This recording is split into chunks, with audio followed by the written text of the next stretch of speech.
So how I got here, before I got into this movement, guys, I was useless. I was a mindless zombie. I voted for Obama. Don't and I actually looked for ways out of a conversation if it required me to critically think for myself. So then I met somebody who totally changed my world. He questioned my beliefs and asked me why I didn't believe in anything, like I couldn't defend anything to him. So all because someone took the time out to question my beliefs, my life got rocked upside down. So planting those seeds and having those conversations with people, so worth it. Thanks, honey. Not only did he introduce me to Ron Paul, he introduced me to Anarchadelphia, Austrian economics, and then like many of you, I fell down the rabbit hole. So something I've realized about anarchy. As an anarchist, I think that there are 3 phases: problem, reaction, and solution. Many people get stuck in between the problem and reaction phase, and they feel oppressed, and they complain about the state, and they complain about their current situation, and you can easily get stuck in a victim mentality, right? Where I want us to be is between the reaction and the solution phase. And I think if we can all step out of our comfort zones and build out solutions to fix those problems, I think that our movement will go a long, long way. This is a quote from one of the speakers here. He emceed Anarcho Vegas this past July, Benny Wills. And it says, "You already have powerful things inside of you. Share it with the world." And that just resonated with me. I got goosebumps when he said it. I was like, oh my God, I have to live tweet this. And so I wanted to talk to you guys about how anarchy is made, because it's not just a movement. I think anarchy is something that we have to implement in our everyday lives, because, I mean, we won't get where we need to be on a mass scale if we don't go out of our way for each other, right? You have to go out of your way for people. Support your favorite independent media channels. Feed and clothe the homeless. Start a cryptocurrency meetup. Help people set up Bitcoin wallets. Teach somebody something. Go above and beyond. Create something that'll help hundreds of thousands of people. Do you guys know the company Waze? Are you guys familiar? Yes. Okay. Waze, the developers of the original Waze were total and complete status. They have done more to take thousands of hundreds of dollars, or hundreds of thousands of dollars, away from the state than most anarchists, because they created something that let the everyday people know that there is a cop 5 feet ahead. And so, guess what? Now you slow down past the cop, and you can go back to doing like 75 miles per hour. And guess what? That cop isn't going to get to extort you that day. So it's little things like that where you can create things and circumvent the state and make a huge difference. Let's see. I have a quote here, another one. And this is what I'll leave you with here. Our deepest fear is not that we are inadequate. Our deepest fear is that we are powerful beyond measure. It is our light, not our darkness, that it most frightens us. Yeah, it's pretty resonating. So that's the end of my speech.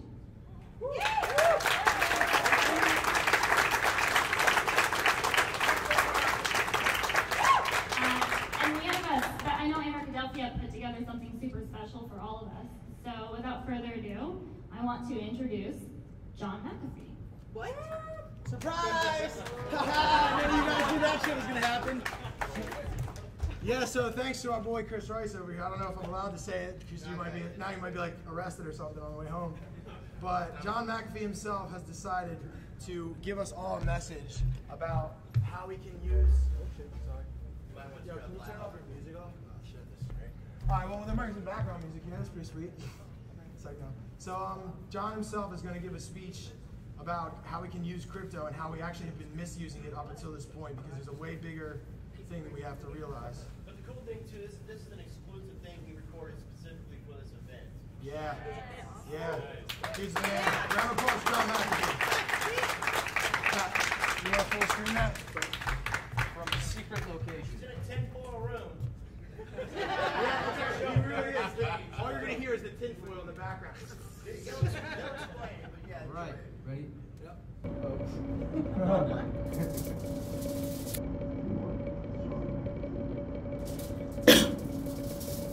Since I'm speaking to anarchists, I hope, I can speak freely. And what I want to speak about is government versus cryptocurrency. Now, what does that have to do with anarchy? It has everything to do with it. Cryptocurrency, for the first time since the electronic age, has given people, us, the individual, a powerful tool. What is that tool? It is the tool to unlock our cage from fiat currencies. Why would we want to do that? What is a fiat currency? It's a currency owned and controlled by some entity in some usually pyramidal structure. Without the US dollar or the euro or some other currency, we can't send our kids to school. We can't get medical care, can't get food, can't pay our rent, can't buy a car, can't do jack shit. Fiat currencies controlled by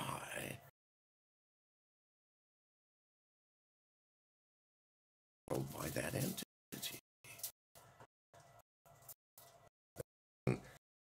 increase the supply, devaluing what we have worked for, decrease the supply for whatever reasons. They can monitor our use. The banking system knows exactly what we have, where it goes, and when it goes, and sometimes why it goes or comes. We are at the mercy of the US dollar. But not really, because we have been given a tool which as yet we have not used properly. That tool is cryptocurrency. What do we do with it? We invest in it, buy Bitcoin thinking it's going to go up, and shed tears when it goes down, or we enjoy when it goes up and we get to sell at a huge profit. You've been given an automatic rifle, and you've been given invincibility, and you're using it like a toy. No, it's to be used. Why? The more it is used, the wider it spreads. The wider it spreads, the more things you can buy with it, the more things you can do with it. Now, the advent of privacy coins like Monero, like SafeX, like Apollo, that are absolutely private and secure, terrify governments. Why? They can't get into them. They can't see a single transaction, can't find an IP address, can't locate an individual, don't know what transactions are for. They are blind to that then this is the tool which frees us from the ultimate control of governments, which is financial control. Because they can't control your finances, they can't control you. See this.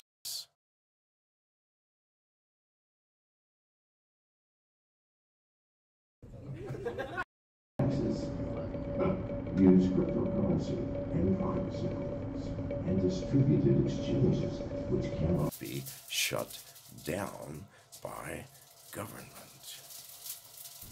See the beauty of this. Now, what are governments doing? Well, it depends. In India, they're making all cryptocurrency illegal. Well, good luck with that. I mean, you're going to have less luck than making marijuana illegal. I mean, 75 fucking years the U.S. has been crimping and making more extreme laws against it. It hasn't done jack shit. Because ultimately you cannot control what a person chooses to do with their own fucking body. You can't. Good luck with it. It's your body, not the government's. What you put into it, both ingest and into your mind, well, it's your fucking business. Not anybody else's. Nobody else's. So, by saying this, the governments are after me. Banks are after me. Everybody's after me. But I'm telling you the truth. This is what happens when you tell the truth. When the truth is unpleasant to powerful people. So, I know I'm rambling on. I do this. I'm an old man, and I have the right to ramble. This is the beauty of old age. But what I'm saying, what I have said, is the absolute truth, and you do know it. The question is, do you have the courage that the protesters in Hong Kong have? Because those motherfuckers, they're organized, they believe, and they're taking action. Do you have that in you? Because if you don't, I might as well be talking to the wind, which I don't enjoy. I mean, pissing in the wind is a no-no for everybody, we know that. So please God, wake up and see what is in front of you now, and take this key, insert it into the lock of your cage, set yourself free. Is it going to be scary? Fuck yes. Dangerous? Life is dangerous. Fruitful, possibly? Yes. The magic key that we've all been waiting for. And it's here now, and pick the fucker up. Open your cage. Thank you very much.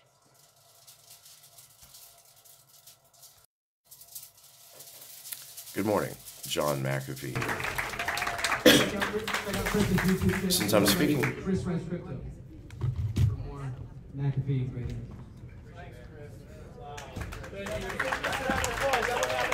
Stand up, bro. Stand up. Let's see it, bro. Come on.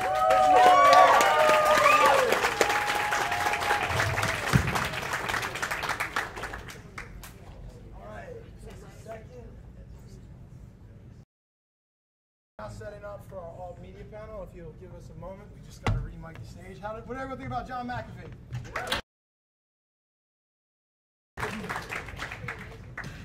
My man's a true pirate, you know.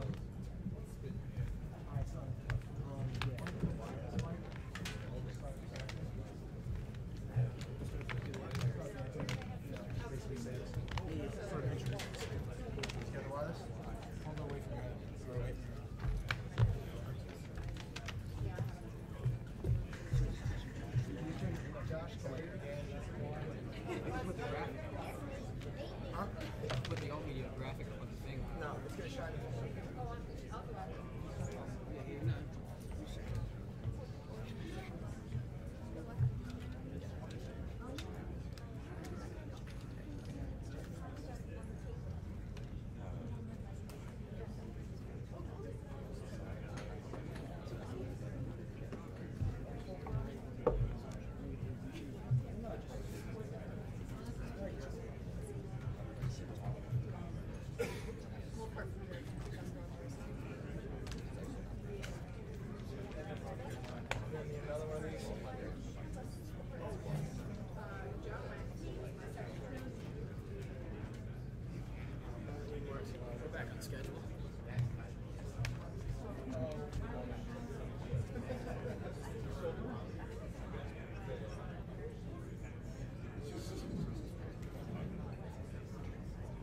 Hey guys, thank you for your patience. We're our own stage hands too, so. Do it all. We should be done in 2 seconds.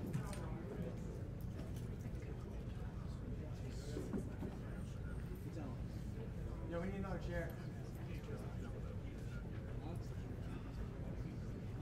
Okay. So I don't know if any of you know who Ross Ulbricht is. Ross? We're using this event to raise some money for the Free Wealth Initiative. Ross Ulbricht was sentenced to 2 life terms plus 40 years for essentially creating Craigslist that allowed you to trade things for Bitcoin. It's primarily used for drugs. But, thank you. Yeah, so we have an awesome Mirror 1 print out here. It's sold out, and then we have skate decks. We're going to be auctioning them off this weekend at some point. But we have Lynn here. We'll be talking to her as well. So yeah, just look forward to that.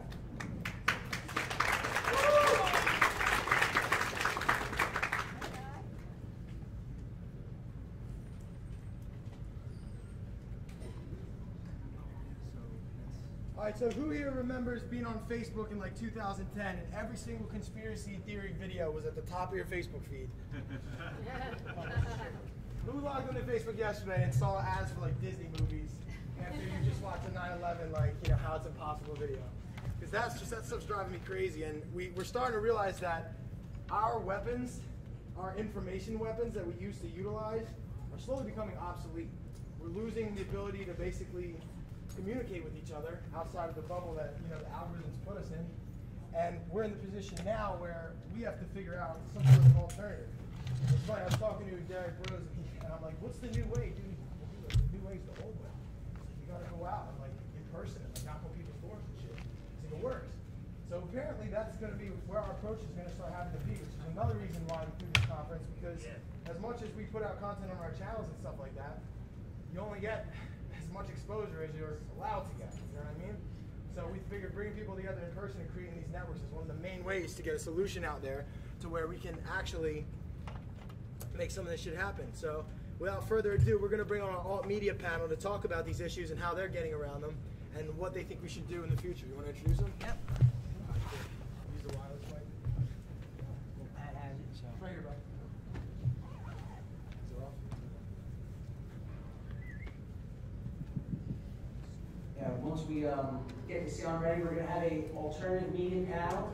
We have Dan Dix from Press for Truth, Luke Rogaski from Nuclear Change, Josh Sigurdson, World Alternative Media, and Carrie Weather of Carrie Weather. And also,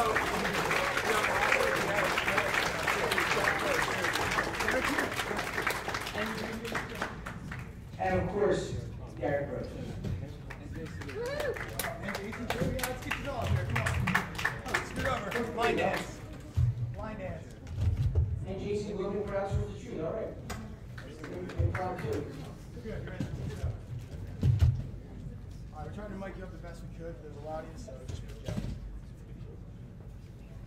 All right, so I'm gonna ask some questions. Well, let me just well, why don't we start left from right, make it simple. So, Josh, can maybe everybody give just a short introduction as to who they are and what their role is in alternative media? Yeah, my name is Josh Sigurdson. I run World Alternative Media. I have for about 6.5, coming up on 7 years now. The landscape's changed a lot, but you know, it's my pleasure to be able to bring people free information on a regular basis that you hope if you persuade one person, it could weave like a spider and it grows and people learn and they teach their friends and their families, they share their videos. We do confrontations from time to time, documentaries. We travel around to the story as much as we can. We interview a lot of amazing people around the world, and our whole idea is to give people solutions to the problems. So you can talk about problems all day, and it's important to talk about those problems so people know what they're dealing with, but moreover, it's important to teach people what they can do about those problems. So we try to talk about the global world news, and then at the end of every video, try to give people as many solutions as possible, and one of the main solutions is always individual responsibility and what are you doing about it? What can you do to change this problem? Because it's not all about fear, it's about what are we doing about that fear that we all feel We can't pretend we don't feel that. We all feel something is happening. We all feel concerned for what might come in the next year or two, and we need to know what we can as individuals do about those problems that we face. Ditto. There you go, throw that a mic. We got a wireless mic for you guys I'm just too. confused all the time, so that's just me. You guys can pass that around too if you want. It's loud though, be careful. Told you. Right aboard you. My name is Dan Dix. I run Press for Truth. I just kind of take it day by day, putting out videos on YouTube, and I also do some documentary films. I've made 5 documentary films to date, and I basically take it day by day. And yeah, that's what I do. That's Press for Truth. Pretty much started on schedule. All right, I want to be careful because I have a loud voice. Okay. All right. I'm Carrie Ludler. I got my start on YouTube. If you know me at all, it's probably the girl who blew the first shirt on my shirt years ago. But that video led me to the antimedia.org, where I was a journalist and editor-in-chief until last year when we were banned for Twitter and Facebook. So, yeah, I'll talk about it more tomorrow next week. But that's where I am. We're still figuring out how to regroup and ways to reach people, as I think a lot of this conversation is going to focus on. What's up, everybody? My name is Derek Rose. I do independent media, documentaries. Same thing everybody else already said. We all kind of do similar things. More recently, though, I'm focusing on documentary work. Some of you may have seen my documentary, Bringing Down Jeffrey Epstein. The documentary on this cult called The Finders that we released earlier this year at Anarchadelphia. Trying to get back focused on documentaries. Mainly that's where I'm putting my energy these days. And also encouraging people to focus their journalism on our own local environments, because there's plenty of corruption in our own backyards. But yeah, happy to be here. My name is Jason Goodman. I think I might be the newbie up here, because I've only been doing this for like 2.5 years. I had a lengthy career in, brace yourselves, Hollywood. I've invented 3D camera systems, and I was really into stereoscopic 3D. And when that part of the industry kind of collapsed, I found myself without a job. And it sort of coincided with everything that was happening in 2016 with the election in the United States. And I just found myself overwhelmed by shocking bullshit that people were posting on social media. And one of the movies that I worked on when I was in Hollywood was Spider-Man. I know this sounds incredibly corny, but I had that Uncle Ben phrase running in my head that with great power comes great responsibility. And I got really annoyed that journalists and even independent people were posting things that were obviously not true. That just simple checking, even within the context of the article or the court case or the whatever you were reading about, if you would think and stop, you'd realize that it was a lie. And you know, Derek just brought up local corruption. I cannot stand bullies, corruption, lawyers who send you letters to try to get you to do something that they have no legal authority to tell you to do, fake lawsuits that people bring to try to force other journalists or whoever to stop doing stuff, fake news articles about hamburgers on the street in Queens, from In-N-Out Burger in the New York Post. You know what I'm talking about. So that's how I got started, and I've been at it for 2.5 years, and it's been a really great response. I have to thank the guys from Anarchadelphia, all these anarchists. I gotta keep my energy straight, but thanks for inviting me, and thanks everybody for coming.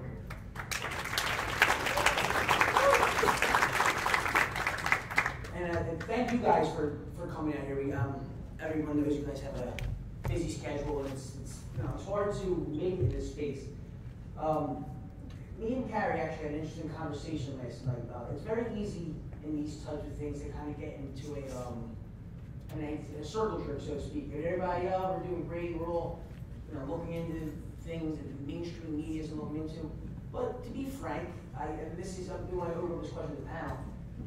There definitely is some shoddy journalism and research out there as well that under the banner of anarchism or alt media or whatever the case may be.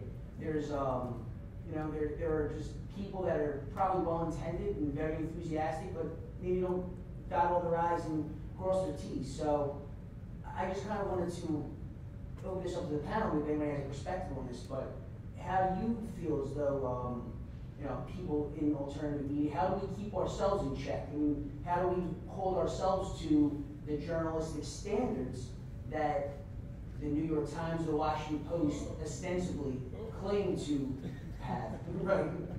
So, I mean, if anybody has an idea. I think it comes down to the individuals watching the most and the individual demand of the public, because in the end, like with government, we should only be controlling our own lives. Freedom is individual responsibility, and when it comes to shoddy media, there's a lot of it, there's more of it than there's good journalism out there, and it comes down to individuals watching to decide with their dollar, decide with their support, what they believe, what they agree with, and what they don't. I mean, it comes down to individuals to do their own research, because we can't say we will be able to stop bad journalism. There's always going to be bad journalism out there. There will always be bad people. There will always be bad ideas, no matter what. It comes down to what you are doing. If you are supporting one of these medias, well, it sucks, but it comes down to, are you going to do your own research? Are you going to decide, are these guys spreading false news? And again, there's a lot of that. So, I mean, I don't think there's any one solution to that other than individual demand, like anything on the market. The solution is banning everybody, right? No, so I'm glad the topic of circle jerk got mentioned up, because if it didn't, I was going to bring it up. I've spent the last month since Anarchadelphia staying out of the circle jerk, and it's been nice. And getting out of the bubbles, the anarchism bubble, and the conspiracy bubble, the truther bubble, and taking a new look at a lot of it. And yeah, there's a lot of garbage out there. I mean, there's always been garbage out there, but it seems like there's an abundance of it, more than there is an abundance of quality work like you see in some of the people here on this stage. Yeah, it's going to be out there one way or the other. It's up to you guys as readers and all of us who are consuming information to, use those critical thinking skills we talk about, because when you just share an article based on the headline and you contribute to the fake news out there, you give, the authorities, the justification they think they need to ban people and to do all these things, because you're not, you're spreading fake news. So, and I've seen that, we've seen that plenty of times with, I've shared things that I knew the headline didn't give the full story just to see if people would share it, and you can tell they did read it, and it's always funny but sad at the same time.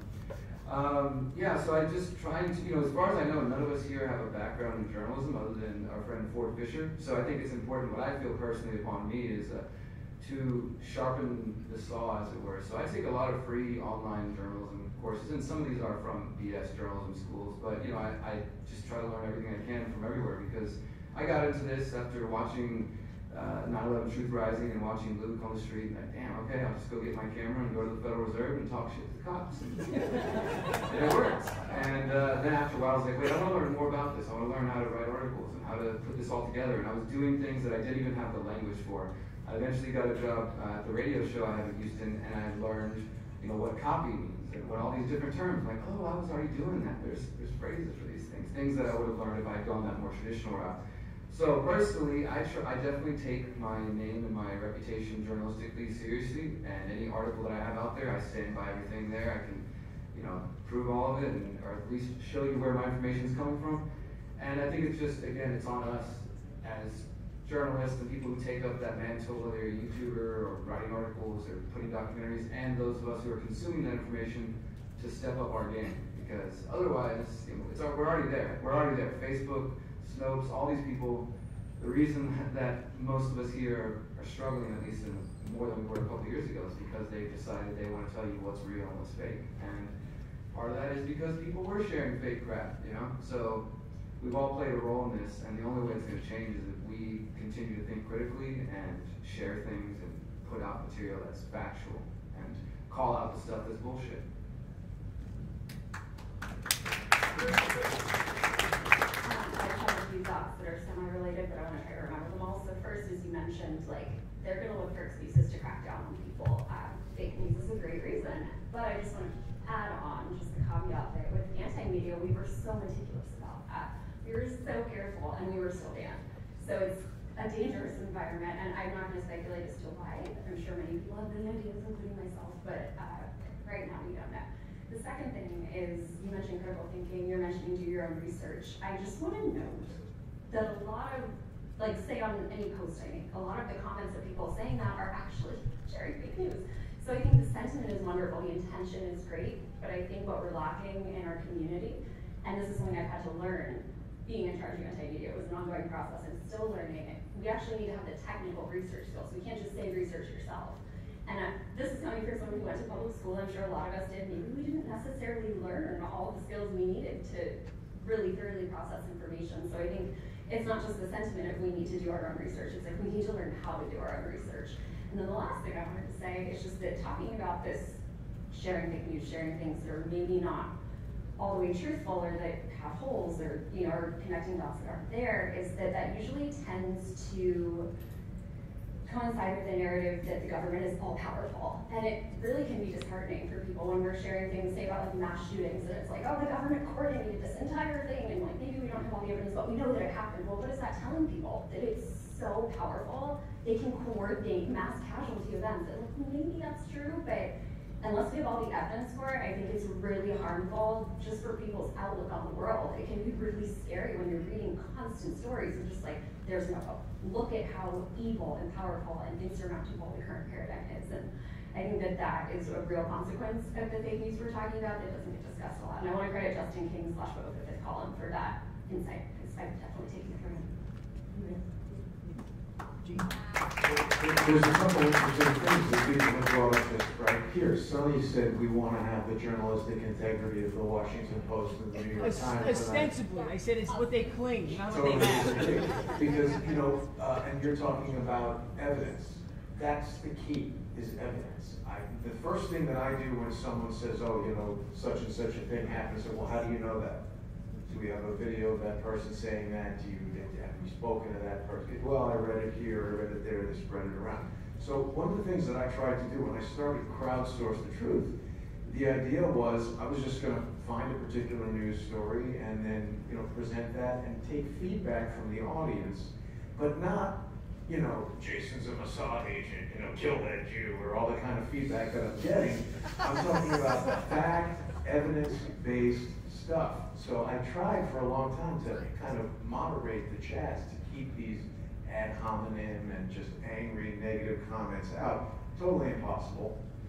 But really pushing people, and you know, everyone's talking about how they want to educate people to certain things. I think if the one thing that any person as an individual could learn is to question what they're told, question what they're reading, and just keep questioning it until you get to an answer that you're satisfied. Okay, well that feels like the truth. Because how do we even know what fake news is? Post-truth world, that's where we're at, right? I just want to add one thing to that real quick. So whenever I get those comments like that, consistently, I put out videos to try to debunk them. So I've been reporting on Epstein for a couple of years, and consistently, oh, but did you know that Trump kicked Epstein out of Mar-a-Lago? Over and over. Or did you know that Epstein's an Israeli Mossad agent? So then, all right, I'm going to do a video on that. Let me look into everything that's available, and on video we'll go through and prove or debunk that claim. Trump, there's no evidence he kicked Epstein out of Mar-a-Lago, by the way. And I know that because I interviewed the lawyer. That's another thing in independent media. Sometimes we just, and this is just my view, because we all do it, sometimes we're just analyzing the mainstream. We're not actually adding anything. We're just adding our opinion. But all of these people have phone numbers. They have email addresses. You can call the attorneys. You can try to interview them. You can actually add something to the conversation. And that's what I've been focusing more and more on, is like doing journalism. Yeah, I think everybody covered it pretty well there. Yeah, I don't think there's a whole lot that we need to add to it. I personally don't really concern myself with this stuff. I think a lot of the phonies will expose themselves. I've seen a lot of people come and go in this movement, and you know, if you're not being true and you know, with working with true integrity, you'll be exposed. You know, people come and go in this thing, and it happens all the time. But I don't concern myself with it. Yeah, and I think there's also a monetary incentive too, as far as that goes. I just went to Africa, and there's popular belief that a certain place had a certain evidence that I was going to find if I went there. And I went to the site, and I found things that debunked the story. And the popular opinion was that I was debunking the popular opinion of the place. And I knew if I went back and presented the debunking of what I found, I would get a lot less money. I'd lose a bunch of subscribers. But you got to look past that and look at what are you bringing people, how valuable is that information in the long run. The responsibility lies on you, so you have to be willing to go out of your comfort zone and say things that your audience itself won't agree with, whether you're anti-Trump, anti-Hillary, anti-Bernie, anti-whoever, left-right paradigm. You're going to annoy people on both sides, and you're going to lose money, and you have to look past the money and viewership and popularity aspect and look at how are you going to sleep at night. I think that's important.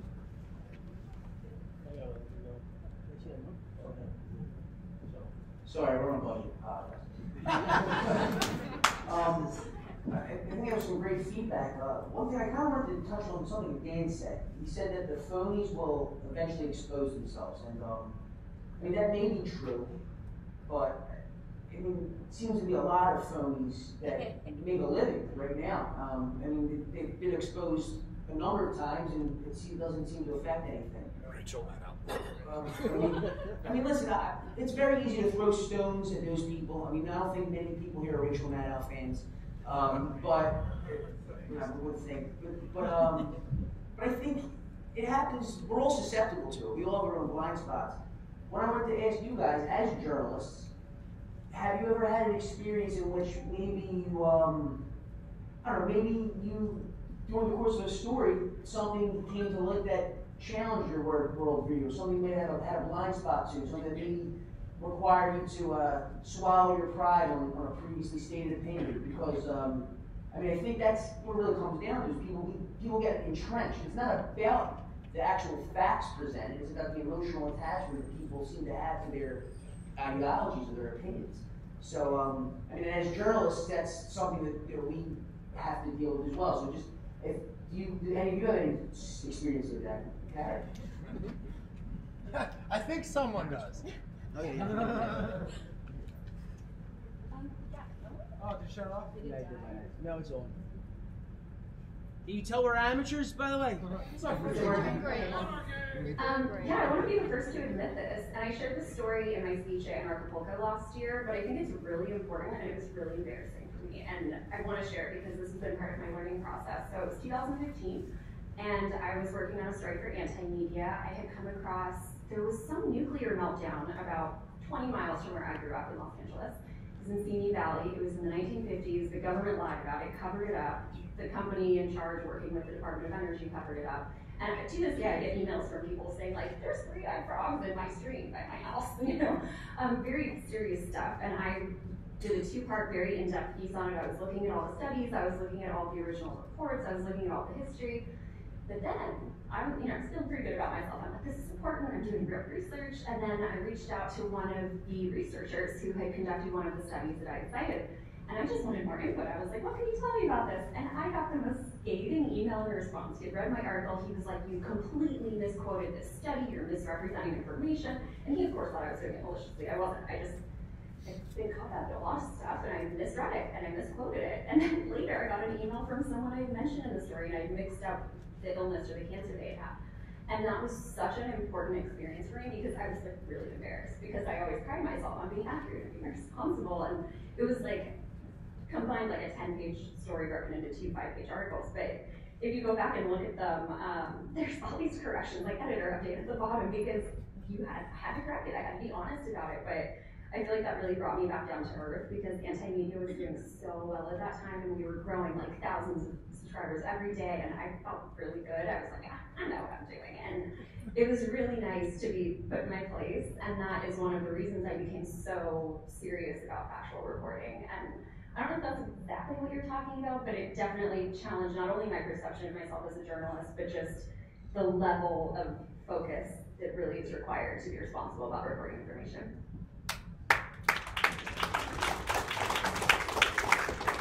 I used to question the official story of 9/11, now I believe it. I'm sure. But since 9/11 did just pass, I do think that probably in some of the earliest years of my work, before I was really taking it serious, before I would consider myself a journalist, I was more just like activist, doing my own research. I'm sure there are things that I put out there that now I probably be like, yeah, maybe that's true, but again, like, I don't have the evidence for it yet, which is so much of 9/11 and so much of these things. And just on that note, I want to say, just to anybody who's listening, that I think as journalists, or even if you're just an influencer on Facebook or Instagram or whatever you're doing, that we really should, I think it's important to make it clear when we move from reporting hard facts and speculating. Because they're both fine, but I think there's a really blurred line where there's lots of channels and people out there who say their opinion, but they don't make it clear maybe to the audience. And again, a lot of people out there aren't so critical thinking, and they just hear something, they go with it. So I just think it is important for us to, when we're looking at a topic, whether it's something like a nuclear situation or 9/11 or whatever, to distinguish what we can prove and what we think may have happened based on all the available facts, but we can't prove. I think I can speak about this just a little bit, because if you look at my first video that I ever did, it was me calling Zbigniew Brzezinski New World Order Illuminati scumbag. You'll never get your New World Order. Compared to what I'm doing now, it's just a little bit different. Specifically referencing my latest work in Hong Kong, there's a certain narrative out there, and those narratives are always broken when you're out there in the field doing the actual work. And it's difficult sometimes because you have a lot of people trying to play the optics game, trying to sway you, trying to manipulate you, trying to buy you off in many different ways, either with money, with power, with exposure, with work, whatever it is. It's all extremely tempting to a lot of people. A lot of people bend over and take it and sell their souls, and you get ripped off in front of them, and they can't sleep at night. And that does happen a lot. But specifically referencing Hong Kong, it was a very peculiar situation to cover because the Hong Kong protesters are extremely smart and intelligent and caring. I went over and I went to tie my shoe. There was literally 8 Hong Kong protesters around me. Are you okay? Do you need some water? It was raining. I just started putting on my rain gear, and there was literally a whole bunch of people around me with umbrellas waiting until I finished covering everything. I'm slumped over, tired, sweaty from running around the entire day. People are coming over to me, trying to wipe off my sweat, trying to give me a can of Coke, trying to give me a candy bar. And I'm like, holy cow. These are the nicest people I have ever met. And how are you going to tell the truth that these are the same people that are incorrectly lobbing 80 Molotov cocktails at the police officers who are trying to stay back and are having a hands-off approach? It's hard, but I still did. I had one interaction with the police, and at first I was like, holy shit, I'm gonna poop my pants. Because I'm walking down, we all seen the crazy footage in Hong Kong with the police officers going crazy. Those are usually with the Viper teams. The Viper teams are all black, kung fu, mosquito, like masked up, crazy, Ninja Turtle looking dudes, running around, spastic for no reason at all. They came to a destroyed train station that 3 hours earlier the protesters were just destroying. They flooded it, they tried to light it on fire, they destroyed everything. And again, my live stream recorded everything live, but I'm walking, these Viper teams are looking for anyone to retaliate, running back and forth in this huge intensity, hundreds of officers, full riot gear. And just me and this other college kid that I randomly hired, who's scared out of his mind, along with me. And I'm like, holy cow, it's just us and these Viper teams that hit everything that's in their way. Like, holy cow, I'm gonna crap my pants, they're gonna mess this up soon. And then, it's just us, all these people running around, and out of nowhere, these cops come up to me. I'm like, holy cow, this is it. We're gonna get the crap beat out of us. And I'm like, what? Sorry, I don't speak your language. They're like, excuse me, sir, lots of water here. Walk over here, your shoes won't get wet. Thank you, officer. Okay, yeah. It totally disproves everything that you're told in the media, but you have to report these things regardless. It's not easy sometimes, but it needs to get done. And the best way to do it is what I do is just have it live. People donated to me, they allowed me to have a GoFundMe. I did professional videos, but I also did live streams that can't be edited, can't be manipulated, and you see everything as it happens. So I think that's a big, important perspective. So yeah, that's my take on it.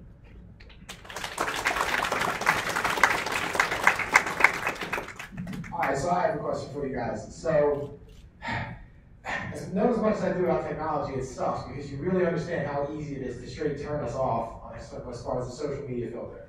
So I was actually having an interesting conversation about Derek on our car ride about some of the cool things that he was doing to get around that. I want everybody to sort of share what they think their number one go-to strategy is in this age of techno-Orwellian censorship to get to people who don't already know about some of this information and these perspectives.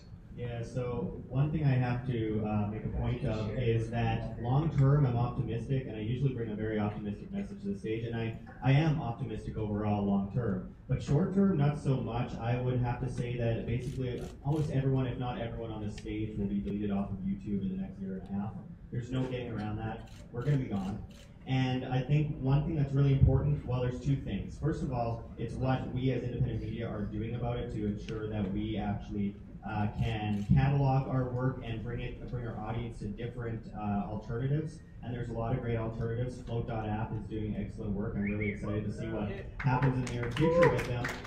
Short term though, while we can only get about 1% of our audience, if that, right now to go to the alternatives, which is something that has been a thorn in my side for a while now. Short term is that we need the support of our audience. We need the support of our audience that sees us and says, man, you guys are getting shadow banned. I've been cut down 80% in the last year in my viewership. They have just deleted videos off my channel. They aren't letting me reach anybody. It's extremely distressing, and I am getting to a point where I'm very frustrated. I'm getting very frustrated with it.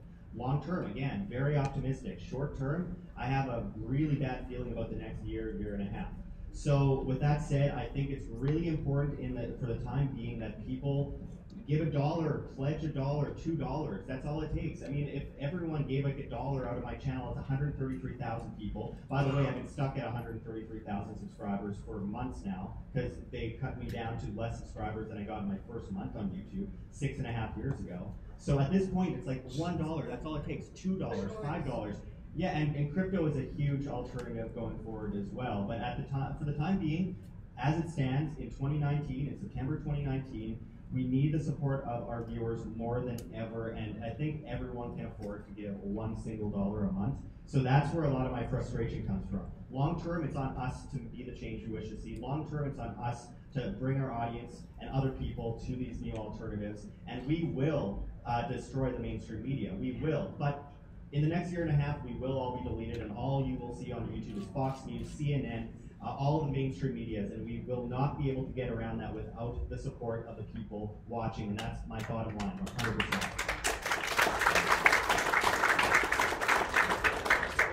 Yeah, we got a question from the audience. Okay, so I watch YouTube and sometimes you have ads come up, monetization. I don't know if you guys are familiar with a channel called Prager University. Mm-hmm.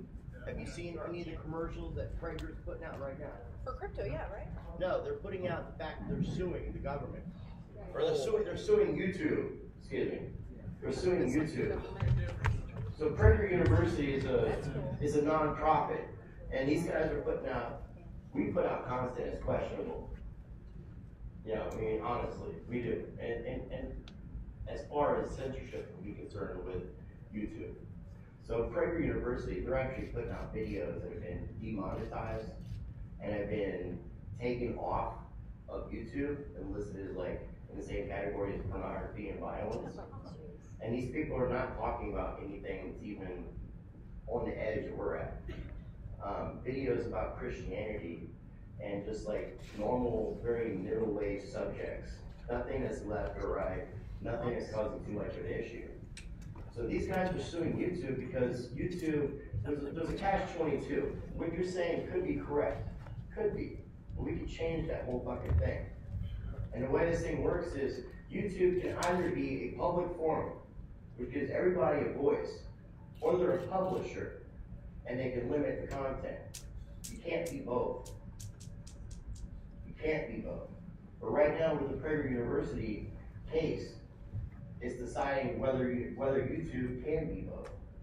Can they be a publisher and a public forum? Because a public forum is supposed to give equal voice to everybody. A publisher doesn't have to give an equal voice to everybody. So check out what Prager University is doing. Check out Prager's suit against YouTube and Google. Because this is like, we're anarchists. We're the bad guys in that shit. The Prager University is not they're not anarchists. They're not They're not left, right, they're more center. So, I mean, if you're center and mainstream, how can you be censored? Why would you be censored? So this nonprofit has a hell of a fucking team representing legally in courts to take YouTube to court and sue them and have the government define whether it's going to be a public forum or for their publisher. So fight it. Fight it. Make your voice be heard that you want YouTube to be a public forum, to give everybody an equal voice. Otherwise, YouTube is going to be able to control the content. We have an opportunity while this lawsuit's in effect. When the lawsuit's done and over with, and a verdict is decided, and a judge has made a deal, yeah, what you're saying might be 100% true. But right now, we have a chance. I feel like we have a chance. Yeah, as anarchists, I don't think lawsuits are the way to go. I think looking to use the states, the violent arm of the state, in order to deal with this problem is not the answer. I think diversifying our video sharing platform portfolio is the way to go right now.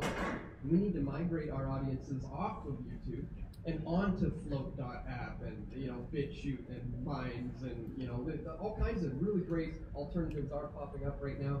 So I think the answer lies in the free market to really step up and step away essentially from YouTube. It's easier said than done, but I think that's what's gonna have to happen. Is we need to just walk away from it and start supporting the patients that. So I want to add that I share Josh's pessimism with this, and maybe near term and long term with that. Yeah, how many of us are already on CNET, Minds, D2? Yeah, nobody else is. None of your friends, none of your family, none of your moms. Like, yes, it is the solution, but the market only works when people are educated. And people are freaking propagandized. They're like, I mean, I just don't have the optimism. I still post my content on there, I'm still there. But when we leave these platforms, I left Facebook over a year and a half ago, and I see people like, where have you been? What have you been up to? I'm like, doing the same thing I've always been doing, just not on Facebook. But I guess you didn't follow me when I told you I was leaving for 2 months. And yeah, I literally posted a meme for 2 months. I will be leaving on this day. Follow me on all these other places. Please don't leave. Please don't leave. Because people are freaking addicted to these platforms, and they're not going to leave. Because if you look at, I mean, this is not speculation. Read the book Surveillance Valley. Look into the history of Silicon Valley and Facebook and YouTube. These platforms have direct connection to the intelligence agency, to the government. Seed money, as well as now they're sharing, like, people who work at Facebook are going into the government. It's becoming more and more explicit. So they have control of it. I mean, I don't really have an optimistic solution, but I would say, how many of you are too good to pass out flyers? Anybody here too good to pass out flyers? Anybody here too good to leave a flyer on a car? Because that's how I started 10 years ago. Putting out flyers with, are you concerned with the police state? Are you worried about these crazy things in the sky? Are you worried about surveillance? And going around downtown Houston. I'm not saying that's everybody's perfect strategy, but, and I come from a background of a promoter, so every time I put on a show, go around Houston, putting up posters, putting up flyers. And then once I got into activism, it's like, why don't I just do the same thing? Just put a message out there. And it worked, and people responded. And that helped me create an activist group. And it was slow, but it built. But I don't think social media is the answer that we want it to be anymore. There was a golden age that we all have gone through, and it's not there anymore, where you could reach and make things go viral. And we've seen it with the anti-media. We collectively, people in here contributed to building the No War Against Syria movement and the No War Against, I mean, we saw that go massive. Protests all around the country, all around the world. Can't do that anymore. I've most recently been writing for the Minds Unleashed. 9 million followers on Facebook, and we can't reach 100 people. 100 people. So in the last year, since the purge started almost a year ago, when that happened, I've lost my writing job with Activist Post, with Ben Swan's Truth and Media, with Anti-Media, with Mint Press News, and now with Mind Unleashed, because nobody can survive. Nobody can pay a team of writers anymore, a team of editors. So I do think that these are the solutions. I just don't see a public that's willing to follow us. I mean, my solution is kind of like, the best analogy I could think of is like Jeff Berwick in a brothel. You have to do everything. Every possible option is on the table. You have to grasp it. D2, D-Live, Reddit, YouTube. Go crazy. Go ham and diversify. I do emails. I do everything. So that's a strategy that I've been somewhat working, and I think everyone should try it. And I completely agree with Derek on this. I mean, this is one of the most amazing things about YouTube in the first place. It was kind of an anarchist platform to begin with. The idea was it was a free-for-all. You could do whatever you want. I mean, within a certain limit, obviously, but you could do basically whatever you want. You could say whatever you want. People left the mainstream media for YouTube because they knew they had a choice of what information they could take in. That could be used for good or evil, either way, but nonetheless, they didn't have one narrative or maybe two narratives from the left and the right being shoved down their throats 24/7. And, well, the media realized they were going bankrupt a few years ago. No one was watching them anymore. So, of course, now they have complete control over YouTube. And YouTube has gotten billions, by the way, over the years from the government. So that's another thing where I have to disagree with the idea of a public utility, because then you have the government dictating what free speech is either way, and they don't do very well with that. I think we could all agree with that. And on top of that, they created the problem in the first place. They're not going to be the solution to the problem. That's a Hegelian dialectic. We do not need YouTube anymore. The problem is all the alternatives, we need to make them attractive. We need to make them sexy for people. That it's not about crypto. It's not about some nerdy stuff that we are all involved in, because we are the minority, unfortunately. What it has to be about is it needs to be appealing to the public, from everyone from age 9 to 90. It shouldn't be, well, this is a crypto platform. This is a free speech platform. It should just be a good platform that's useful for everyone and is the next step up in the chain from YouTube and is better than YouTube. And I think we can do that. We can get people there. But again, my optimism is long-term, not short-term, because right now it is absolutely brutal. And I've been on YouTube since 2005. I've never seen anything like this, and it scares me. I'm not going to stand up here and say everything's going to be great right away. I'm actually very, very concerned for the next few years and the spread of information for free online, because we are getting to a bottom line here, and we either act now or we act never, and we forever hold our peace. So it comes down to everyone in the audience and everyone everywhere. There are elements of things that everybody is saying that I agreed with and kind of also disagree with. You said something really important. People are addicted to YouTube. And I think that's true. And I don't think it's because they realized something was wrong with the mainstream. I think it's because it was free. And people are like, well, why are you putting this video on Patreon? Or why are you putting this video on something I gotta pay $1 to see? It should just be free. Information should be free. Information should be free, but food is not free, rent is not free, going to Hong Kong is not free, coming here is not free. So people want us or anyone that they're watching to create this content. They need to be kind of brought around to the idea that, anarchy, capitalism, we have so many different ideas that we're sort of smashing together here, but the fact is, what YouTube is doing, and I totally appreciate that Josh has been there since 2005. That is groundbreaking. You can absolutely tell the pioneers by the arrows in their backs. But the fact is, think about it. You want an on-demand video service with millions of hours of high-definition video that, frankly, almost never fails, works great. You can watch tons of videos all the time on every topic. That is so mind-blowing. How would you put that together? What is the cost associated with that? Just with these, 6 people on stage here, how many hours per day, per week, how many gigabytes, terabytes are we adding to that? I mean, frankly, YouTube should be charging me like $1,000 a month just for using that. So another one of the things that I'm trying to do with Crowdsource the Truth is to get people out of this mindset that everything is free, because it's like anarchy or whatever. People want things for themselves. You want food, you want a house, you want your channel, your information, whatever. So we need some kind of system of agreement. And I think that whether it's cryptocurrency or fiat currency or whatever you're going to go to the supermarket and buy your food with while we're living in today. We talk about how we want to move in the future. I just think that we need to get people used to this idea that, look, it's not free. You're giving away your freedom of choice when you're on these free platforms. And I've been using YouTube, granted for a lot less time than these guys. I've been using YouTube as an advertising platform, for a paid platform, where I'm trying to put more of my content on Patreon, on Subscribestar. I want to hear more about Float.app. But as people who want this information but maybe can't leave their job and start their own channel or aren't at that place, these guys are right. The thing to do is to say, you know what, I'm going to cancel my Comcast, I'm gonna cancel my Cox cable, my Time Warner, and I'm gonna take that $80 a month, and I'm gonna send, you know, $2 to each of the people on stage here, and these are the shows that I'm gonna watch. And I never, this is just a suggestion for anybody to throw away if they want, I never use the word donate. Nobody is donating anything to me unless I'm lying in the street with a pan there and I'm near death asking for donations.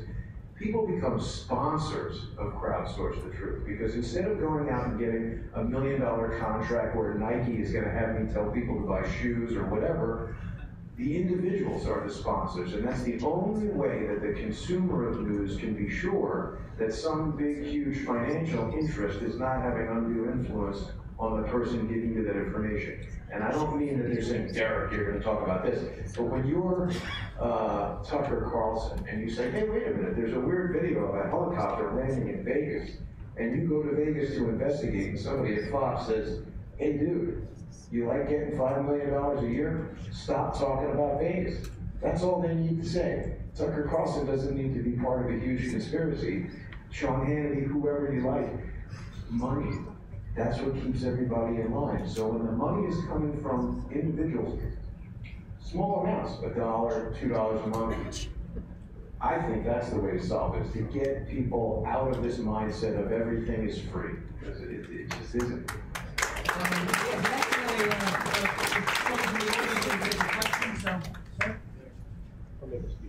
Okay, try to give you a question, please.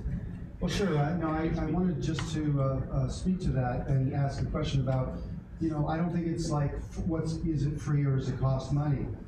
It's a both and, because huge thing with YouTube is if I want to watch them dig up treasures out of the water, that's free. See, because it's not news. News has a huge value for people, and I think people will pay for it. Or your sponsors will sponsor you and make it available at no cost to the viewer.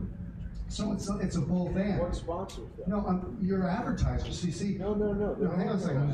With YouTube, there was an alternative to go to this other viewing site. It was like, okay, you can pay for a subscription. Like, for example, with Pandora. Pandora is free, but I would listen to these ads, right? And I was like, $5 a month isn't going to kill me. I'd rather pay $5 a month than listen to these ads.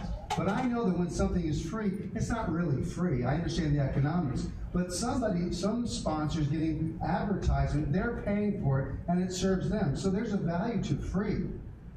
My question is that had you considered how many of you are in your medias are showing cute little animals that draw in people who are the masses that are looking for entertainment, because that is there. You're talking about a different show. No, I get it. I'm just. But if we're talking about exposing government corruption, correct, the news. We're talking about exposing sure.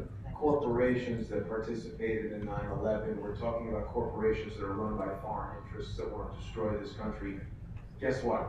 No, you're not going to get advertisers for that. No, there are. I'm just saying there has value, of course, and the sponsors are willing to pay for that and to support that. No, I'm sure but there talking they'd be all sponsored right now. Right. They're the best in the business. I think there's two sides. I think there's two sides to that, because tyranny always comes under the guise of convenience. They manage to enslave the masses under the guise of convenience. Scan your hand, make a quick payment, it's easy. Facial recognition at the airports, you don't have to stand in a big line, all that kind of stuff. It always comes under the guise of convenience. So I believe that a big part of the solution is bringing forward great solutions under the guise of convenience. You don't have to educate everyone on Earth. You just have to create great alternatives, great ideas that people will follow along with. And I think money, yes, charging, that's good, but also we need to have that free information out there, because that's how we've created this revolution up to this point so far, is reaching people who were just hit from the side by this information and never went out looking for it. They just found it, and I think that's really important too. I agree. I have a few things I want to say, and it kind of speaks to, okay, cat videos, okay, cool, people like that. But what I've learned, I think we need to find a way to play to people's biases. That's what I've been learning. And something that's always worked for me and continues to work for me, like 1 out of 50 times I actually have a video that gets views on YouTube these days. What I've found is play to people's biases. I have a video that's called Why I'm Speaking Out Against the Most Dangerous Religion. That would be statism, but what's the average person on YouTube thinking? Oh, that must be Christianity. Oh, it must be Islam. And then you get them to click, and it's an accurate headline, it's an accurate title, but you're sort of flipping their biases on their head. That's always been effective for me, and it continues to be, even in the age of suppressed algorithms. The second thing I want to say is, if any of you have heard of Bo, the fifth column, he spoke at Anarcho Vegas. He's had incredible success on YouTube just in the last year. He's talking about the things we care about, but he's found a way to package his message in a way that appeals to the left. And that's something that not a lot of us have figured out how to do, speaking as a former liberal myself. And for me, it's always been a struggle because I want to call everybody out all the time, you know, like left, right, just swing at them. But I found that as much as demonetization affects my reach, as much as algorithms affect my reach, it also affects your reach if you're not playing to people's biases. Because how many more people would share that video if it appealed to something that they strongly believe, as opposed to also calling out their own hypocrisies, right? And it makes me uncomfortable, but I think it's something that I want to explore. It doesn't mean I have to not speak my truth. It is my truth. It's just being strategic about the way we're trying to reach people. And to that end, the last thing I want to say is I was advised, something I never tried, just to try using Google keywords, which is where you look at the SEO, you find out the reach, you find out the competition. And I just started trying it, and already the last video I put out, it's not immediate hits. Nothing gets it on my channel, but I've noticed that in the month and a half since I put that video out, or the last month, the long-term growth is much higher because what you're doing is inserting yourself into Google. So why not try to use that platform? As much as it may be suppressing us, why not use the tools that are available? I'm not against them, I don't want to say they're actually suppressing us, but I found that it's an effective way, and if you just learn these little skills, it's been helping me just a tiny little bit. I'm not going to say altogether, but as I've been taking a hiatus from videos, but as I continue to make content, these are all things I'm going to be working toward. Because I'm not, as much as I love Float, I love Minds, I love all these platforms, again, that's not where the normies are, and we're trying to reach the normies. So Instagram for now is kind of safe, but I'm not going to hold my breath. Yeah, Instagram's blocking hashtags too, Pinterest, I mean, yeah, there's some topics are safe, but I want to go back to what you said for a second as far as, I mean, it's language, right? But I do, since I've lost all my writing gigs and I'm just focusing on user support, and I've never personally used YouTube monetization. It's just me. I don't want Google's money, and I think also now people who have become used to monetization are seeing what happens now with demonetization.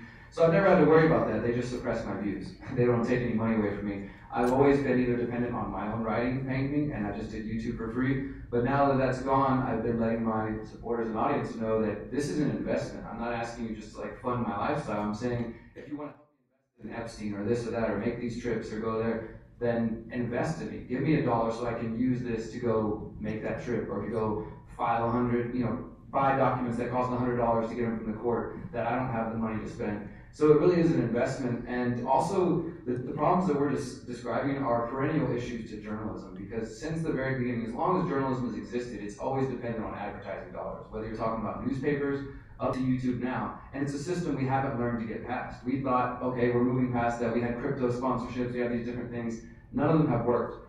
So this is, last year I wrote an article about the trends that were coming in journalism, and sadly I was correct, that it would be whittled down to just a few channels, and that most mainstream outlets would start going behind paywalls. And what do you see now? You get 1 or 2 free articles on New York Times or wherever else you might read in the mainstream, and then after that they want to charge you $5 a month or $1 or whatever. And the rest of us are struggling to survive. And so these issues have been around in journalism since the very beginning. We're just kind of the current, the current mold of that, trying to break out of the advertising model. And I don't know, crypto is, it could still be a solution in the long term, like Josh is saying, maybe a long-term solution, but currently we're just battling the same old thing. How do you get people to pay for things that matter? Because like we said, people don't want to pay. There are times, and I think we probably have all experienced this, there are always going to be people that if you ask for investments or sponsorships or donations, oh, you just e-begging, oh, you just want all my money, huh? Right? Go get a real job, those kind of things. So you just expect us to work 10, 12 hours a day, editing, researching, traveling, doing this stuff, and it's not worth $1.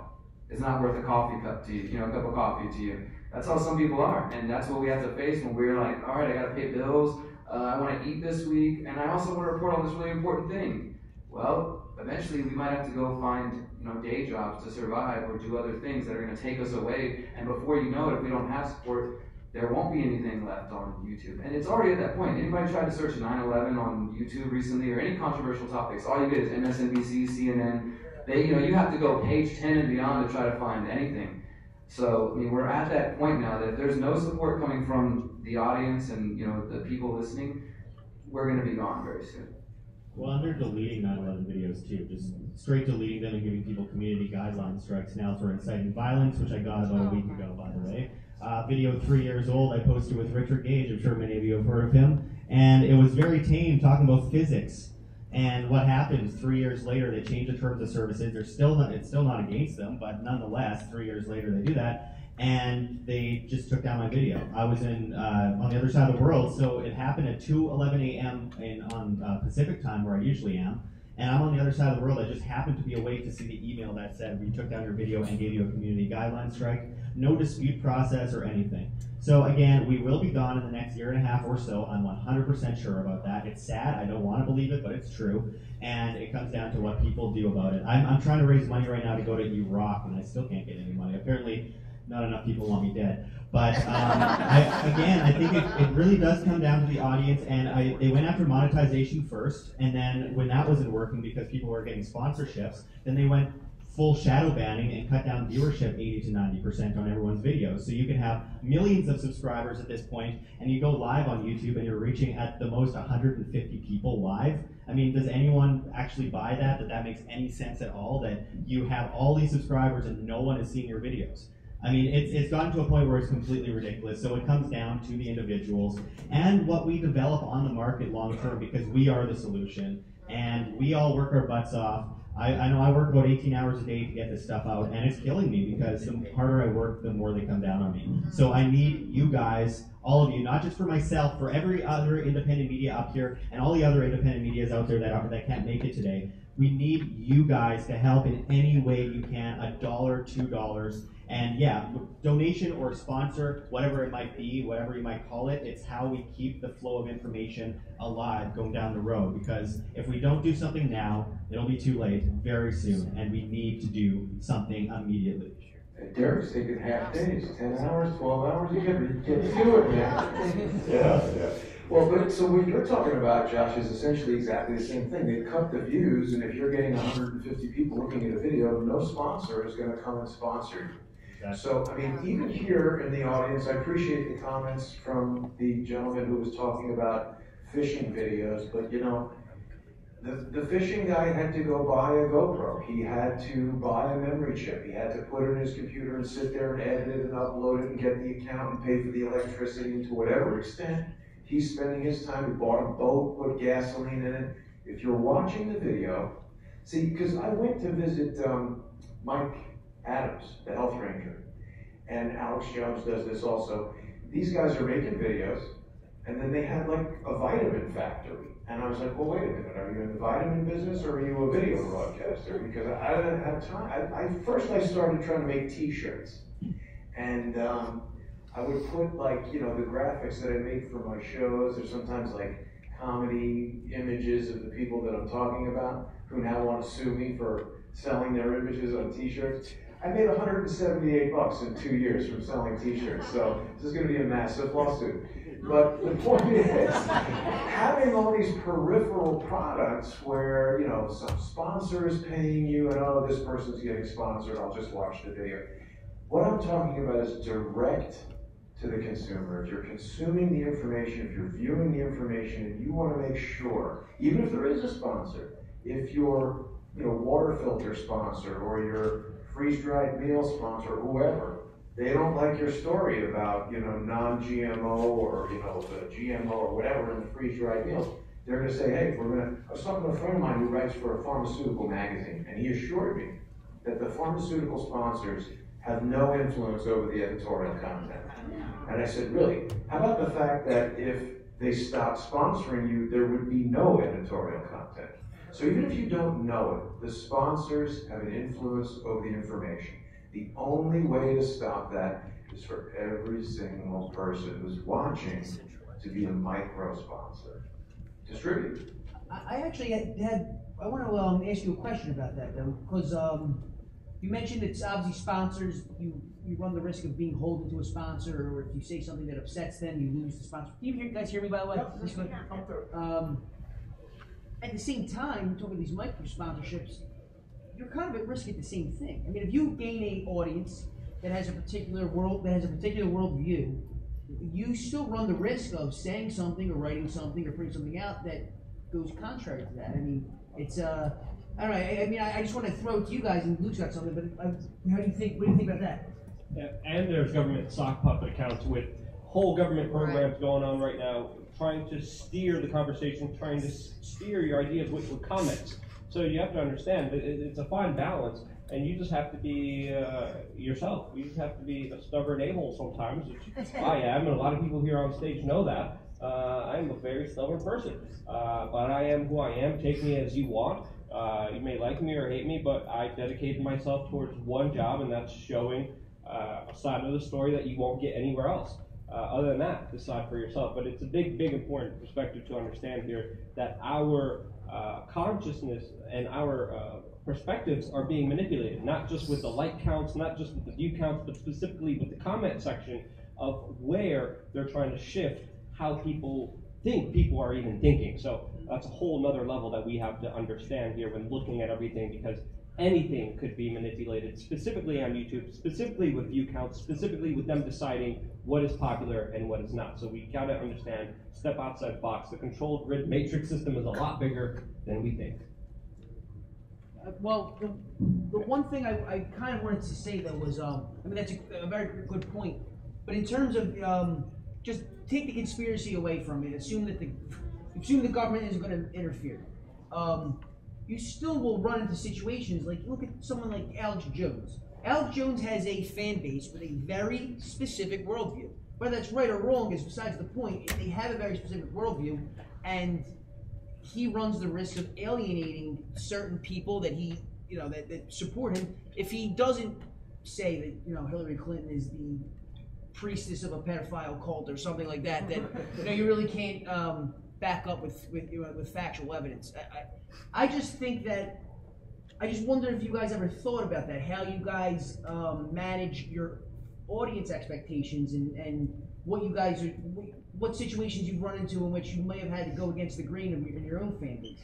I think if the audience has any expectation other than us to report the truth as we see it, then they're gonna eventually something we say is gonna piss them off. Because I'll have videos where I notice, wow, there's an influx of people who seem to support Trump. Oh, it must have been that video I did where I was pointing out this thing that they don't like.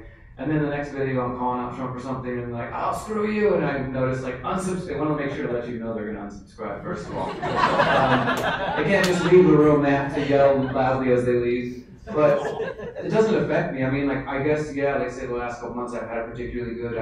New people signed up on Patreon, got a couple $100 extra a month. That's cool, but I personally don't ever stop to say, oh wait, is this video are they gonna unsubscribe? It's a possibility I might sign on to Patreon that day and half my people have left because they didn't like what I reported, but I mean, that's what our job is, so. And I just want to add that I found that, yeah, there are people who are going to unfollow and they're going to let you know about it and they're going to be really angry, but maybe I'm lucky, maybe this is a different experience for me than what other people have, but I have so many people who support me who are like, Carrie, I don't agree with everything you say, but I appreciate your perspective, and they stick around, and that's really meaningful to me. And I think that we're so exposed to this polarization. It's everywhere, but I think that takes us away from seeing all of the people who are kind of rational and, even-minded, and they're not necessarily flipping out and reacting about everything you say. And sure, I lose people, and I've lost people on Patreon because I make a video that they don't like, but overall, there are plenty of people who, maybe they're not anarchists yet, maybe they're not even libertarians, but they like me for whatever reason, and they've stuck around, and they'll have a civil dialogue with me. It's not just calling names, it's not just completely invalidating who I am as a person and everything I have to say. Like, there's room for civil dialogue, and I think that's who we really need to be focusing on. I mean, that's a lot of potential instead of the people we already agree with. So, yeah, it's too bad to lose people, but if they can unsubscribe over one video, then maybe it was going to be a tough uphill battle to begin with to try to change their mind. I would have a hard time respecting any of the people on stage if they fell to peer pressure like that. And the reason that most of us are in this is for the exact opposite reason of peer pressure, is because we felt something deep down that we needed to expose one way or another. And I mean, in a period of 2 days earlier this year, I confronted Bernie Sanders, and then I did a video called Debunking Trumponomics. My audience went crazy, and I'm like, I've been calling myself an anarchist for years. I don't know why everyone's so surprised, but everyone's like, you don't like Bernie Sanders' economic plan? I'm like, no, I'm an anarchist. You don't like Trump? I'm like, no, I'm an anarchist. I'm being consistent. And people are like, yeah, well, it hurt my feelings, the SJWs at the left and the right, and it's just, you're going to annoy people. So be it. Sucks to be them. I'm sure they'll walk into the sunset and have a good life and whatever. My whole thing is just be true to yourself and speak the truth and put out the information that you feel your audience needs to see, whether it's going to make them happy, make them smile, or make them unsubscribe and withdraw their Patreon fund. Whatever it might be, it's important. Yeah, I agree with that. You definitely can't dictate what you're saying and doing based on what you think the outcome of what somebody else will think would be. And I think what everybody's kind of getting at is that each of us have established with our viewing audiences just the way we are. And that doesn't mean that you can't, look, people might hate this. I voted for Donald Trump. People who watch my channel know that. I think he's done a lot of things that I don't agree with, but I didn't want Hillary Clinton to be the president. I'm not ready for a total anarchist society where there's no president and no government, so that's the guy I chose. Now, I think that there are things that could be discovered about him that would change my opinion as to what it is right now. And as long as I'm true to my process, like if I suddenly changed, I would expect a lot of my audience to leave. But if something like we got Donald Barr, right? A lot of people who like Donald Trump like Donald Barr because they perceive that he ended the Mueller investigation. But it sure seems like he had a lot to do with Iran-Contra. It sure seems like he was working for the CIA. It sure seems like his dad had a lot to do with Jeffrey Epstein and writing weird books with steganographic messaging in them. So I don't trust the guy. And the more we find out, as long as my process of getting to the truth is honest, the audience might change their opinion. And you know what? People are going to come, people are going to go. Patreon goes up, Patreon goes down. I'm not going to change what I say. If I wanted to say stuff to make money, I wouldn't be in the business of trying to, get to the truth, and because that's not the best way to make money.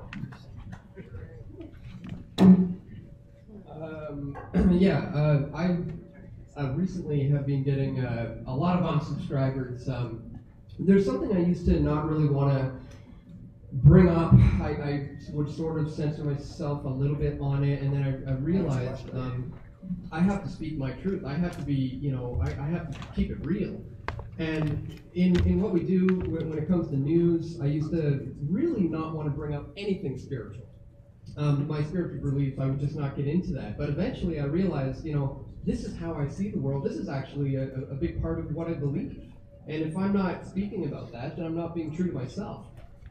So for me, I knew coming out and saying I'm a Christian in this community was going to be detrimental to me, but I didn't care. I had to do it. So I think it's important to be truthful to yourself, and you're gonna get unsubscribers, but they'll spot the ponies.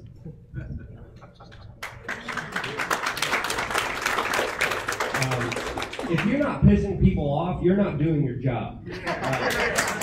I've been described by MSNBC and Chris Matthews as a right-wing racist teabagger. Bill O'Reilly, when he was on Fox News, he called me a jihad-loving liberal. All of this absolutely makes no sense at all. There's going to be a lot of people trying to steer you, and the only thing that matters is you being you. The main reason we do what we do is because we get to express ourselves and we get to do what our loves. There's not a lot of money. There's not a lot of great things about this job, except for being able to wake up whenever you want to wake up and say whatever the hell you want. And that's what's going to allow you to keep going, and that's what I love about this. So, yeah.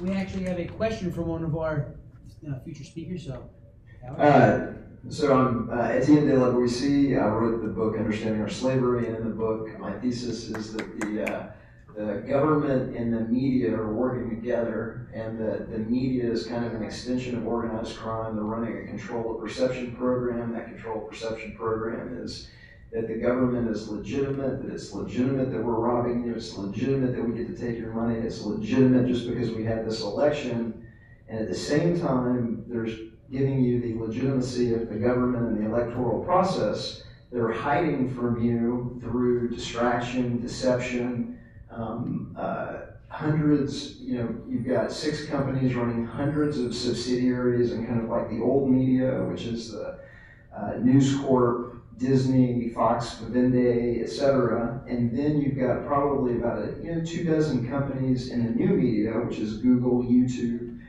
Reddit, Discuss the Content Engine, Meetup,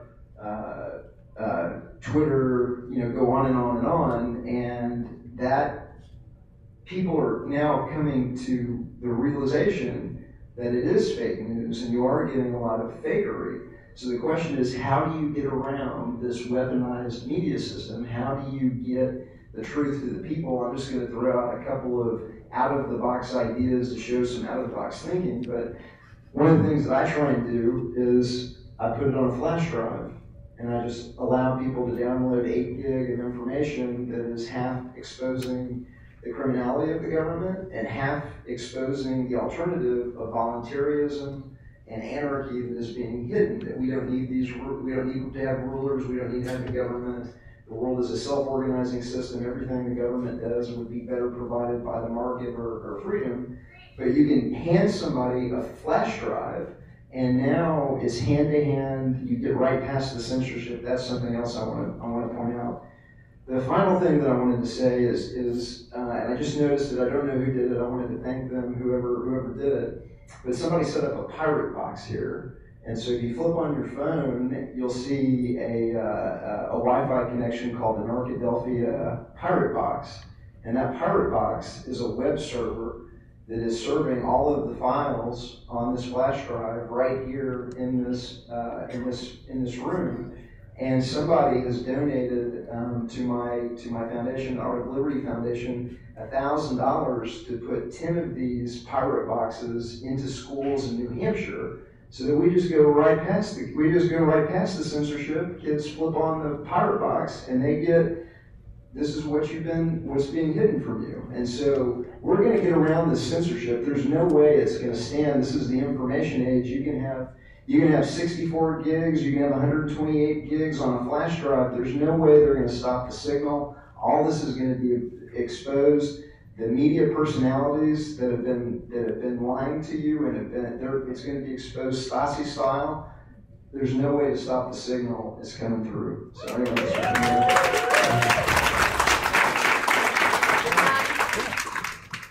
I just want to commend you all for your courage.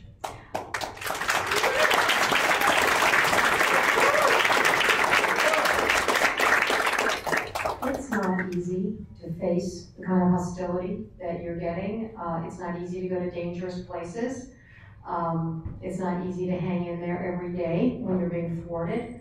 I know how much the media lies through Ross's case, and I don't trust them, whereas I've spoken to many of you. I trust you. I know that you are committed to the truth. And I know they're not. I think they probably are getting marching orders from the government in many cases. They certainly are an echo chamber. They're incredibly shallow. They lie. So I just want to say, please don't give up. It's like we need you. We really do. And I just want to tell a little quick anecdote about some courage in a dangerous place, which was a federal courtroom in 2015. Derek Rose was there covering Ross's trial. And he really upset a federal judge at the end of the day. He got up when we were all adjourning and yelled, "Ross Ulbricht is a hero." She freaked out. She completely freaked out. The room was full of marshals. I was like, oh my God, he's gonna get dragged away. Luckily he didn't, he disappeared. But she changed her protocol after that. And after the next time she was in court, she had all these bodyguards and all more than usual, and they whisked out really fast. Thanks, Derek. It was a moment I really... Hey, if you're going to donate any money to me, donate it to Free Ross. Donate to Free Ross.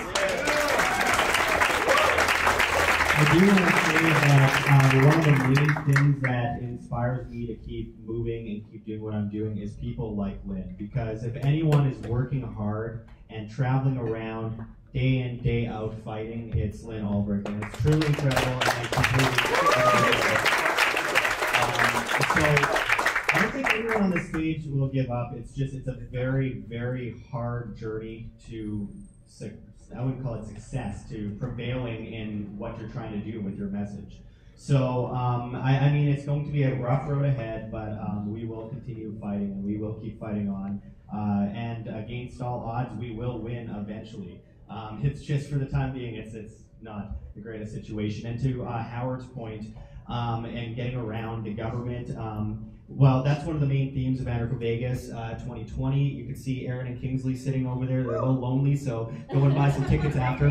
But I wanted to mention, I mean, what are you doing? That is one of the main themes, is what are you doing? And there's a reason that the government restricts the market so much, because the market is the public, the market is demand, the market is the people. And so the government comes under the guise of the people, right? But they are literally just a bunch of organized criminal slave masters that are deciding the will of the public, because 51% thinks they know what's best for the other 49%, and then the 0.0001% rule over the rest, using these crazy examples as an excuse to enslave people. So the market will win. It's what we invent, it's what we innovate, it's what we create, it's what we do next in order to defeat this entity. It's like Erin mentioned in her speech earlier, Waze. I mean, wasn't created by anarchists, but it sure as hell works for anarchists, because now you can flag cops everywhere you go, whenever you're driving anywhere. And it's amazing, because I have gotten so many points on Waze for calling out cops. It feels really good. I encourage you to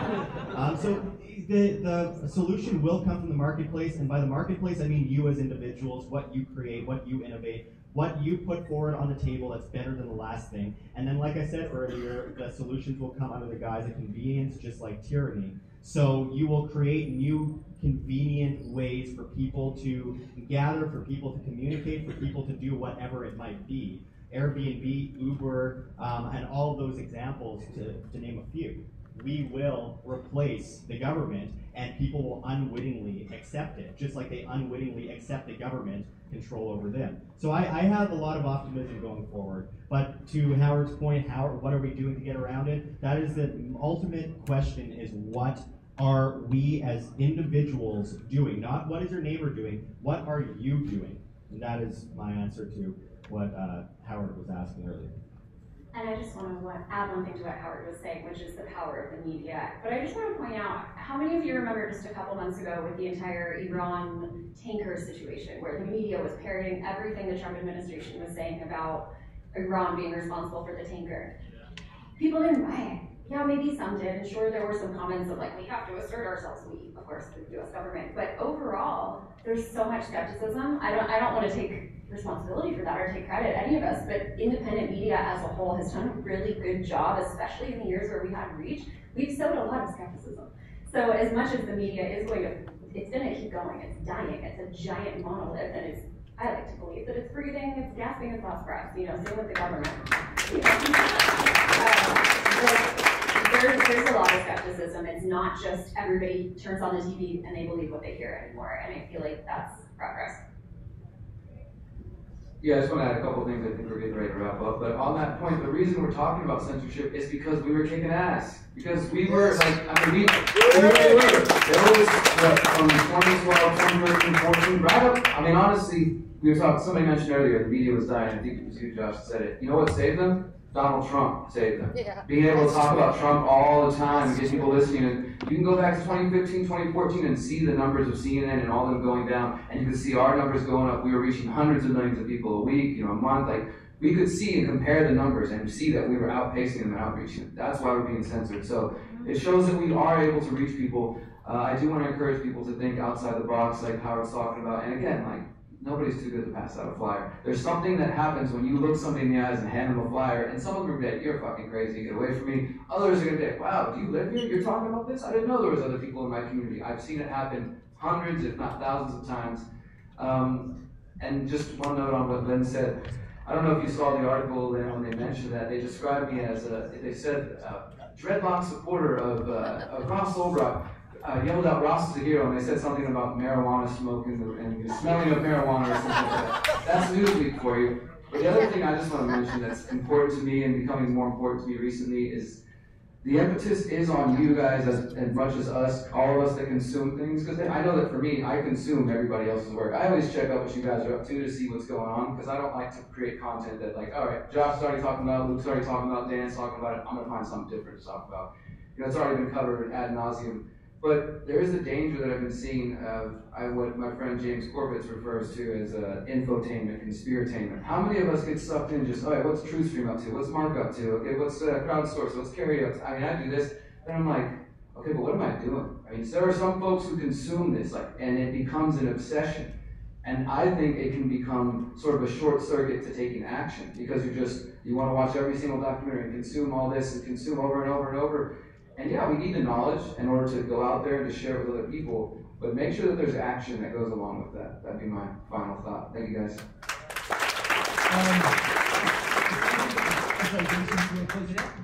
You know, I think everybody's said really great stuff, and I, for the most part, agree. I think everyone is here, you're engaged, you know, and people are going to do what they're able. Everybody's got jobs, family responsibilities.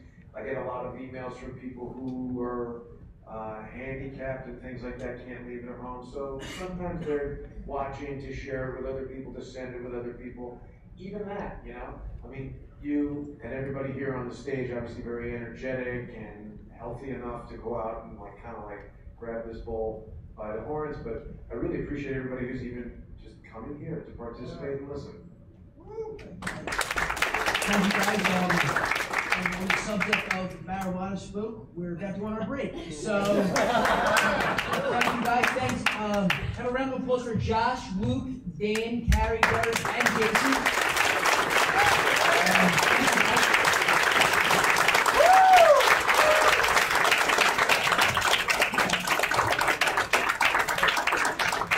I have a couple of announcements before you guys go on your break.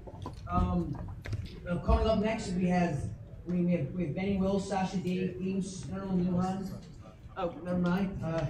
Skip that Sasha part. Chuck Williams and Max Egan's closing the night out. If anybody's hungry, Galdo's has been nice enough to, I guess, provide to order meals. We also have the Chili Banana, which is a vegan ice cream truck. It's right out back. Delicious. Pink truck, yeah. It's delicious. Tonight we are having a VIP speakers dinner. Tickets are still available for that if you are interested. It's on the website. And what else? When and where are the workshops?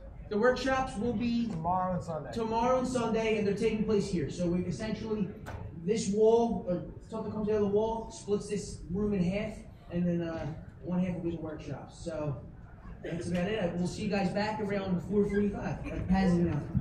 If you know anybody who wants to watch the live stream, just message them, tell them to go to stateofenergy.com. There's a ticket there. Once you purchase it, your URL will get sent to their email. And one last thing, it's something weird that we're trying to do, but I mean, we have a pretty long break and it's intentional, so by all means, get something to eat, enjoy yourself. You know, when there's a little, maybe, I guess it depends on what the room is like, but we're having what's going to be like a guest forum. So if anybody here actually has something to say, we're going to try to keep it short so people can get their turn in, but if anybody has anything to say during the break, you can approach one of us and we'll get you on stage and during the break and kind of give you a little spiel, if something to promote, if you have any sort of activism about them, whatever it is. I mean, the floor will be yours. So and the live stream will be running. Yes, live stream will be running as well. So thank you guys. We'll see you guys around. Thanks, guys. Stretch those legs. Let's go. Let's wake up some jumping jacks. Get outside. Talk to each other.